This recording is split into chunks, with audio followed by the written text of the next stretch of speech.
Every day, Misael Guerra faces the difficult task of filling oxygen tanks to help his father, Juan, survive COVID-19.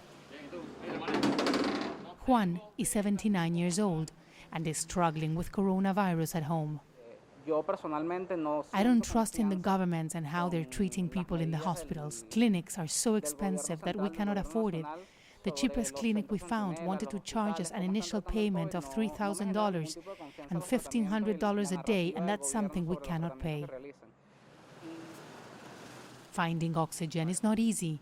Misael's father has been at home for more than 2 weeks and needs 4 oxygen tanks a day at a cost of $70 per tank.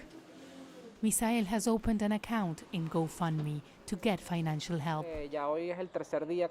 This is the 3rd day in GoFundMe, but we cannot withdraw the money until the 14th. We have been able to get some money, but there are lots of people whose relatives die before they can get the money. Venezuela's healthcare system was already struggling prior to the pandemic.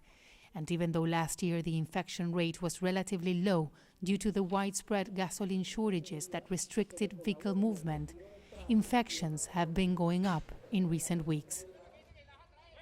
Doctors across the country have been protesting for improved testing and vaccines and complaining that the official coronavirus figures provided by the government are false.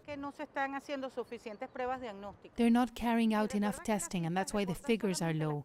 3 weeks ago, we carried out 120 tests a day, and now we're not doing them anymore. We're seeing at least 40 people a day that we suspect are sick, and we have no capacity to corroborate it. Venezuela's vaccination campaign is behind most other countries in the region. The government has received around 750,000 vaccines from Russia and China. President Nicolás Maduro has been negotiating with the opposition to obtain vaccines via COVAX program, using funds frozen in the United States.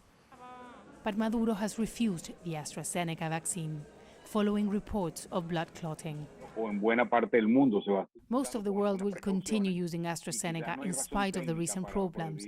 COVAX has other vaccines, but the COVID mechanism in Venezuela is classified. We cannot choose the vaccine. In order to do that, Venezuela will have to change its standing in COVAX, but it's difficult because of its financial standing. If Venezuela pays $130 million, then it would change the standing in COVAX, and the situation would be different. There are over 2,000 GoFundMe campaigns to assist COVID patients in Venezuela. As hospitals fill up, citizens are resorting to desperate measures to save their loved ones, while hoping help will arrive on time.